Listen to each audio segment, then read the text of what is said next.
এই ফেব্রুয়ারি মাসটা শীতকাল ছিল। তো শীতের আলো বাতাস কুয়াশার গন্ধ আমাদের ক্ষতবিক্ষত আমাদের বাবাদের গলিত লাশের গন্ধ আমাদের নাকে লাগে। আমাদের সব সময় তাড়া করে এই শীতকাল আসলে ওই পরিবেশটার সাথে, যে মনে হয় যেন ওই পিলখানার ঘটনাটাই ওই আবহাওয়াটাই আছে। তো আমি আজকে দুটা বিষয় একটু বলবো, যে এই হত্যাকাণ্ডটা কিভাবে পরিকল্পিত, একেবারে পরিকল্পিত একটা স্ক্রিপ্ট, একটা নাটক।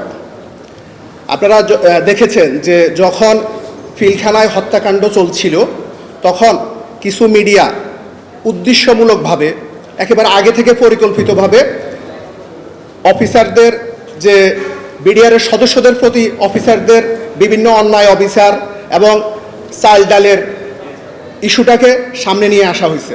কেন আসা হয়েছে?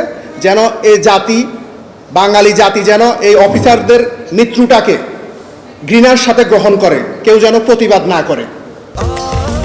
স্বাস্থ্যকর অল টাইম ফ্যামিলি কেক, সব সময় অল টাইম হেলদি লাইফ। এজন্য এই জিনিসটাকে এভাবে তুলে ধরা হয়েছে। এরপরে সেকেন্ড আরেকটা জিনিস, আপনারা মিডিয়ার সকলে জানেন যে বেগম জিয়াকে সেনা সদর থেকে তার স্মৃতি বিচরিত জায়গা থেকে বের করে দেওয়া হয়েছে। আর কি কোনো ঘটনা ছিল না?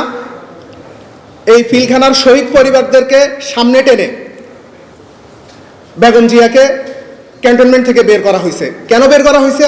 যে যেন এই আরেকটা গ্রুপ, বড় একটা রাজনৈতিক দলের যেন একটা প্রতিপক্ষ হয়, যে যাদের জন্য তাদের নেত্রীকে বের করে দিল তারা তো আমাদের প্রতি দরদ দেখাবে না।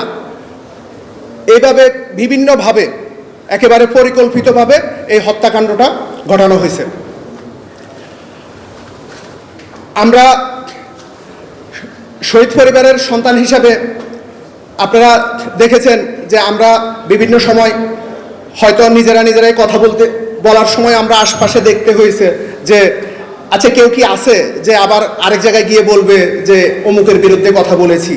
এই বাংলাদেশে আমাদের এই পিলখানার হত্যাকাণ্ড নিয়ে আমরা আপনাদের সামনে এই দ্বিতীয়বার কথা বলার আমরা সুযোগ পেয়েছি।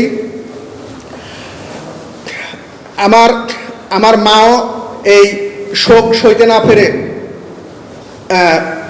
2020 সালে আমার মাও মারা গেছে এই ফেব্রুয়ারি মাসেই।